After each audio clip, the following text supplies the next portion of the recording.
Kembali lagi ke soal bahasa nih teman-teman ya. Jadi saya menemukan video dan di dalam video tersebut berisikan warga Malaysia dan warga Indonesia ya yang bekerja ke Singapura. Intinya sama-sama bekerja ke Singapura ya.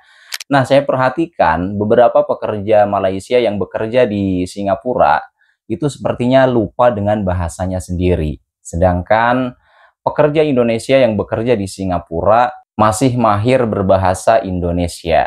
Simak sampai selesai.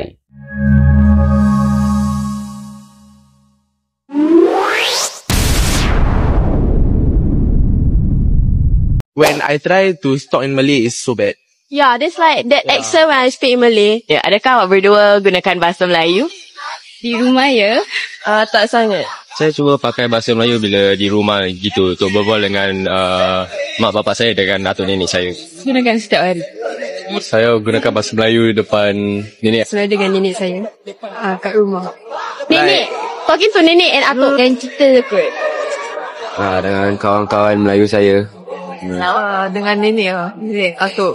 Saya rasa sebab kita orang dikelilingi oleh banyak orang yang menggunakan bahasa Inggeris sebagai bahasa pertama diorang. Jadi kita orang lebih influence untuk menggunakan bahasa Inggeris daripada bahasa Melayu. Tapi kalau macam dengan diri kita orang sendiri, di mana kita orang menggunakan bahasa Melayu, jadi bahasa Melayu ni macam lagi dominant. Because I sound like very kekok when I say it lah. Yeah. For me, rasa macam I don't speak it very well. So a bit embarrassing kalau saya cakap bahasa Melayu, then macam baku tak ada. Like whenever I have to speak Malay, right? Like whenever I force myself to speak Malay, it doesn't come out Malay sounding. Main language is English so I've been trained to use more English than Malay. But like dalam rumah, I try to speak a lot more Malay dengan keluarga. Jangan ada anak yang duduk di luar negara 18 tahun balik tergagap-gagap tak boleh cakap bahasa Melayu. Kita Malaysian. Hari ini kita bukan buat pesta untuk bagi warga negara. Kita nak tunjuk kepada dunia bahawa kita tak kejam macam negara-negara lain. Saya ingin menyebut beberapa negara yang cukup kejam dari segi warga negara. Tapi saya tak mahu sebut sebab nak jaga air muka kerajaan dan sebagainya. Tapi negara-negara ini walaupun negara-negara membangun, tapi bahasa warga negara diperketatkan dengan begitu hebat.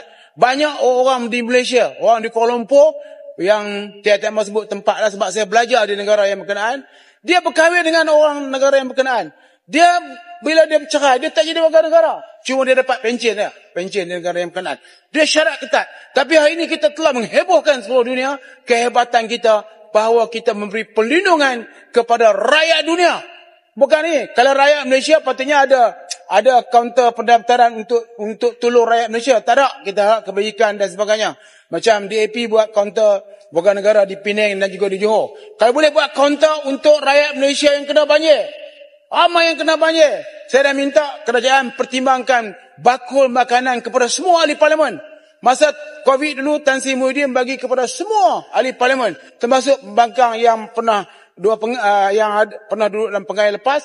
Tapi sekarang ni kami hanya menengok saja. Tapi saya percaya kerajaan ini juga berperi kemanusiaan, terutama bila memindahkan warga negara. Jadi saya minta supaya kedaulatan undang ini diperketatkan dengan fasih berbahasa 1 to 10, berapa bagus bahasa Melayu awak? 7, 6.5. Mungkin 5. How often awak gunakan bahasa Melayu? Sebenarnya saya jarang guna bahasa Melayu. Okey lah. Kadang tu dekat rumah ada mix sikit. Kenapa youth zaman sekarang like us tak comfortable berbahasa Melayu? I think people nowadays normalize speaking English more than bahasa ibunda. This generation, they are more comfortable in speaking English. Sebab mana-mana kita pergi, kita selalu berbual dalam bahasa Inggeris. Jadi, diorang pun tak practice Melayu as much. Is it important for belia kita untuk menggunakan bahasa Melayu? Bagi saya penting lah. Kalau tak nanti macam kita westernized. Untuk saya important lah. Pasal it's kita punya Kerja di mana sebagai apa? Structure engineer di Marine Classification Society. Apa yang kerjaannya? Survei kapal supaya safe, reliable, dan covered by insurance. Tipenya kapal apa? Macam-macam, ada tanker, OSV, bulker, ada passenger, ada military. Industrinya di Indonesia berarti nggak begitu besar. Industrinya besar, tapi orang pemainnya kecil. Kenapa akhirnya milih pindah kerja ke Singapura? Karena reputasi company-nya lebih bagus, type of project-nya lebih banyak, gajinya lebih oke. Bocoran aja nih, Yoga juga dapat offer ke Abu Dhabi dan Dubai di saat yang sama. Kenapa akhirnya milih Singapura? Dekat dari Indonesia, in case ada apa-apa masih bisa pulang pergi, nggak culture shock. Secara climate juga nggak begitu jauh. Tips, sertifikasi, atau skill apa sih yang menurut lu membantu lu dapat offer dari negara-negara ini? Nguasain apa yang lu pelajarin, lu harus kuasain juga. Tinggal di Singapura tapi tetap makan sayur Indonesia. Loh kok begitu? Ini made in Indonesia. Tempat lain ini juga dari Indo. Baik juga barang-barang yang berasal dari Indonesia. Walau masih di negara tetangga, tapi bangga juga sih lihat hasil Indo ada di luar negeri. Kira-kira ada apa lagi ya? Kerja di mana sebagai apa?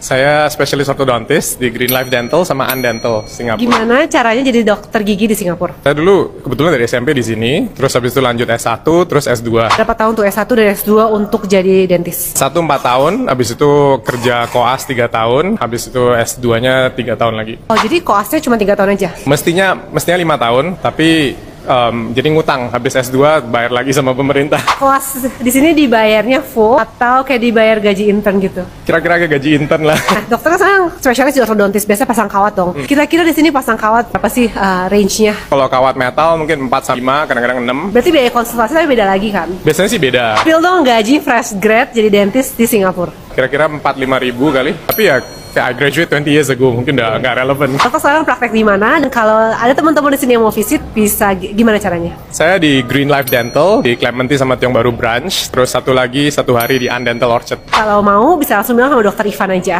Thank you. Nah, itu dia teman-teman ya. Setelah saya perhatikan, ternyata para pekerja Malaysia yang bekerja di Singapura ketika di rumahnya pun tidak menggunakan bahasa Melayu. Hanya kepada orang-orang tertentu saja, seperti kepada neneknya, kepada kakeknya mungkin ya, atau sama orang-orang tua lainnya gitu ya. Dan di Indonesia pun sepertinya sama. Kalau berbicara mengenai orang tua, mereka itu biasanya masih kental dengan bahasa daerahnya ya, seperti bahasa Sunda, bahasa Jawa, dan bahasa-bahasa daerah lainnya ya. Tapi kalau memang mereka itu maksudnya para pekerja Malaysia yang bekerja di Singapura tadi ya. Kalau memang mereka itu menganggap bahasa itu sebagai identitasnya, sebagai hal yang penting, harusnya sih tidak akan lupa gitu ya. Dan berbicara mengenai lupa berarti berbicara juga mengenai daya ingat. Bisa disimpulkan di video tadi bahwa daya ingat orang Indonesia itu lebih baik daripada daya ingat orang Malaysia. Tapi kan tidak semuanya seperti itu ya. Di Malaysia pun pastinya terdapat orang-orang yang memiliki daya ingat yang baik juga gitu. Jadi saya hanya berpesan dimanapun kalian berada, dimanapun kalian bekerja, jangan lupakan bahasa kalian, bahasa Indonesia. Jangan lupakan bahasa daerah kalian juga ya. Jadi sekali lagi, kalau memang mereka itu menganggap bahasanya sebagai identitasnya dan hal yang penting, harusnya tidak akan melupakan ya. Oke teman-teman, itu saja hal-hal yang dapat saya sampaikan. Semoga kita bisa mengambil pelajaran dari video yang saya tampilkan tadi ya. Kurang lebihnya mohon maaf. Selamat beraktivitas kembali dan see you next video.